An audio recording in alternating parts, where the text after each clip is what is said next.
everyone, welcome back to my Lawn Bowls for Fun channel. Now, as you can see, I'm in my garden, and we all know that at the moment there's no bowls being played anywhere in the world, even let alone this country, because of the awful coronavirus.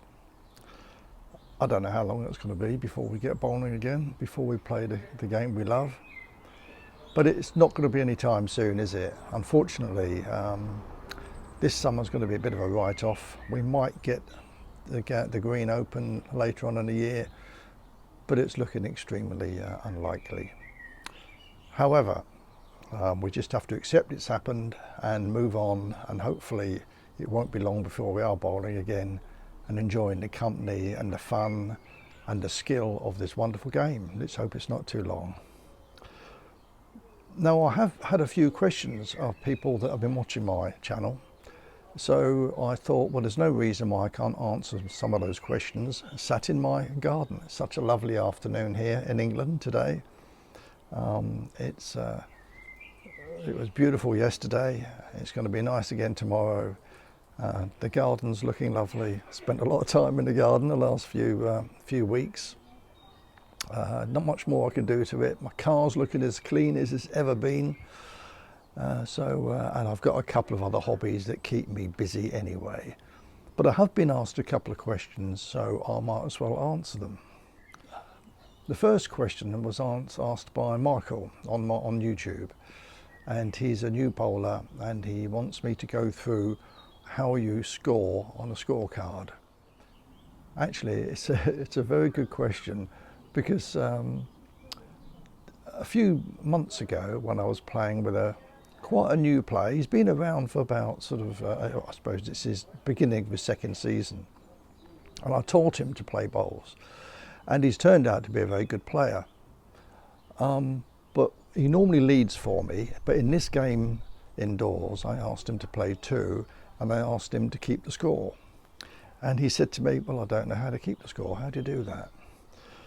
So either he's forgotten or I never showed him in the first place, which was an error on my part. It's one of the things we have to go through. Have a list of items I'll make sure we cover when we teach new people to play bowls, and one of them is keeping the score. So I obviously missed out there somewhere, so I had to show him. So I'm now going to show you. The first thing is that who actually keeps the score. Well, up until a few years ago, it was always, in a rinks game, it was always the number two. And in the triples game, it was the skip, and the same in the pairs. And with the singles, you normally have a marker anyway. But a couple of years ago, things changed, and it was decided worldwide that they would make the skip keep the score, unless he decided to allocate that job to someone else. And if they do allocate that job to someone else, it usually is the number two. So generally it's new people sometimes that have to keep the scores. You would only allocate that incidentally if the opposing team did the same. You can't have the number two keeping the score for one team and the skip for the other, because every so often during the game it's worth checking to make sure that you both got the same score down. So the only way you can do that is if they're both in the same positions, playing in the same positions, they can check out. It doesn't happen very often, but sometimes you might hear one person mishear the score and put a one down, and it should be a two or whatever. And as long as that's picked up early enough, it normally doesn't cause too many problems. So that's the first thing, that who does keep the score. It's usually the skip these days, but he can ask someone else to do it if he so wishes, as long as the opposing skip agree and both teams do the same. Now I've got to show you a picture of a scorecard, and they vary a little bit as to how they're made out in terms of the information that's required, but they're not that much different to the one that you're seeing now on the vid. This is from my indoor bowling club. Now at the top you can see this is a league game. I've crossed out the friendly and the comp, and this game is played on a Monday in the Monday PM league. It's a rinks game, so there are 4 people in each team. Now, just for ease, this is a hypothetical card. In fact, you'll see it's dated for the future, so this game actually hasn't even happened, the 12th of June 20. But it's Fred's team against Bill's team, and in that place you would normally put the name of the team if it was a club like Farnborough against Camberley, or it might be, if it's an indoor game, it might be the name of the team that you play for indoors. So it could be Skylarks against Eagles. It doesn't really matter. I've just put Fred's and Bill's teams. Now there are 4 people in each team, as you can see. We got Tom leading on the left-hand side. This is Fred's team. Tom leading, Sarah playing 2, Joy 3, and Fred is skip. And for Bill's team, we've got Chris, Amanda, Charlie, and Bill himself. Now, when you have a card, your team is always on the left. So Fred would write this card out before the game. If it was a team game for 3 rinks against another 3 rinks, the team captains would write out the cards before the game starts. And if Fred was in a team and he had 3 cards to fill out, he would always place his team on this side, on the left-hand side of the card. Before a game starts, if a visiting club came to Farnborough, for example, the 2 team captains make out the cards, okay, before they hand them out to each rink. And the home team can't pick what rinks you're going to play on individually. They can have 3 rinks selected, for example, rinks 1, 2 and 3, but he can't then choose where his players are going to be playing on those rinks. What happens is the opposing team captain places the cards on the table and mixes them up. So we've got 3 home team cards on the table in 3 different places, and he puts his 3 away team, and he can change those around and swap them around so that no one knows really what rink they're on. The home team cannot choose what rink. For example, if Fred likes rink 2, he can't play on rink 2. It might turn out that he will do playing on rink 2. It might work out that way, but they can't choose. So once they know which rink they're on, then those cards are handed out to each rink's the captain, and the captain then decides to either keep the scorecard himself or give it to someone else. The scorecard itself is fairly straightforward. If you look on this one, on the left-hand side, if I'm keeping the score for my team, it always goes on the left-hand side down here. In the middle numbers, you've got the ends, 1 to 24 listed, as you can see. And on the very first end, let's just say my name is Fred, right? My team scored 1 shot, and the total is now 1. And you can see to the right of the ends, you've got the away team didn't score any, and their total is 0. In the second end, we scored 2 for a total of 3. And on the other side, you can see it's a dash again, and it's still 0.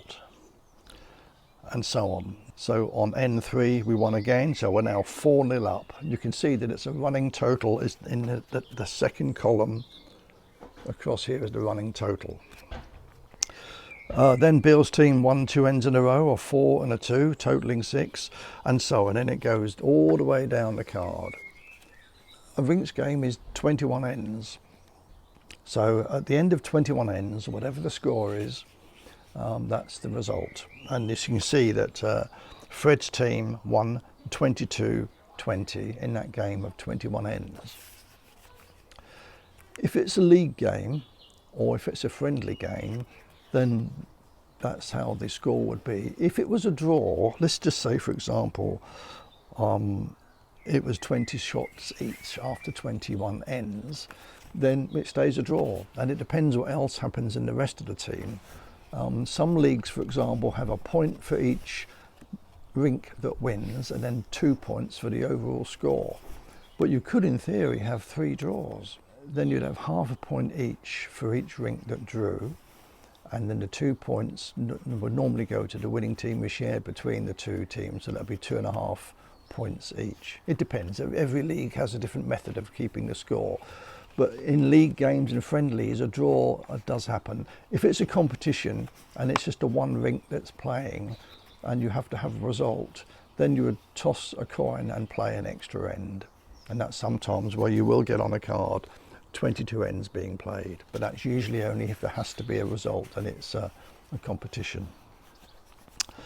So that's it really. It's quite straightforward. You have to make sure the score is correct, and at the end of the game you have to sign the card as well. If it's an important game as well, you often get umpires will put the time that the game started and the time that the game finished, although that's generally only sort of county and national competitions that you do that. So I hope you found that useful. It's quite straightforward, but of course if you haven't done it before and you're handed this card, you wouldn't know what to do with it. Now you do know, hopefully. The next question I had was, what's the difference between being a member of an indoor club and being a member of an outdoor club? I'll tell you what happens at my outdoor club and indoor club, and it'll be very similar throughout the country. Incidentally, in England, we do play indoors in the winter. Obviously, we don't have the light or the weather to play outdoors in the winter. So I'm a member of two clubs. I play in the summer months, which is usually the end of April through till mid-September in the summer, and indoors from mid-September until mid-April in the winter. So the main difference between the two clubs are, for an outdoor club, generally, when you play games, other than club competitions, but when you play games, you're playing for your team. For example, for me, I play for Farnborough. And whether it's a league we play in or whether it's a friendly, we're playing other teams in this area. And there's about 20, 25 clubs locally that we will play in various leagues. The men's league on a Tuesday night, the ladies have a league on a Friday night. On a Wednesday night, it's a mixed triples league. We have another league on a Thursday afternoon for mixed as well, and then we play friendlies which are nearly all mixed as well, both male and female.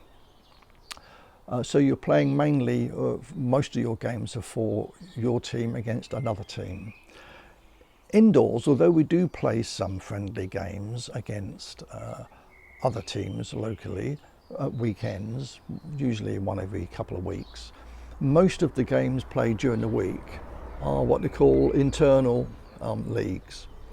So what you do there is, for example, I might go there, I'll play in 5 different teams during the week, although I don't play every week, because we have about 8 or 9 people in each team, and only 3 or 4 would play in any given game.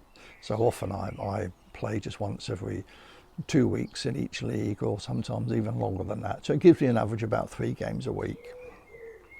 So what you do is you decide to enter one of the leagues. Let's say you decided to enter the Monday afternoon league, which is 2 till 4 o'clock, and I can then ask anybody, any of my friends, whether they be at Farnborough or any other club, to join me in that league. And we enter a team of 8 or 9 people, and we play other teams that have got 8 or 9 people in as well. So they're just buddies. It's nice actually, because you find that people that have known each other for many years play together. They introduce sometimes new people, and if they all gel, it can be great fun. Really very enjoyable. A very friendly atmosphere. As I say, there are friendlies against other clubs, but most of them are internal. All the local teams in the area, and there's about 20-25 clubs nearby to our indoor bowling club, play indoors. We have about 350 members, and they all play in local leagues. Whatever day of the week they decide to play on, they make up their own teams and play other teams. So it's good fun. As I say, outdoors it's the opposite. You're generally playing for your club, in my case Farnborough, against Camberley or against Cove or against various other towns or villages nearby. So that's mainly it with regard to the type of games you play. Okay, well that's it for me. I just thought I would answer those 2 questions, and if you've got any more questions you want to ask me, I can do them from home rather than go to the bowling green, then please let me know. I'll be happy to do it at some point. Okay, so keep well, keep indoors, keep fit, and stay safe. Okay, see you soon.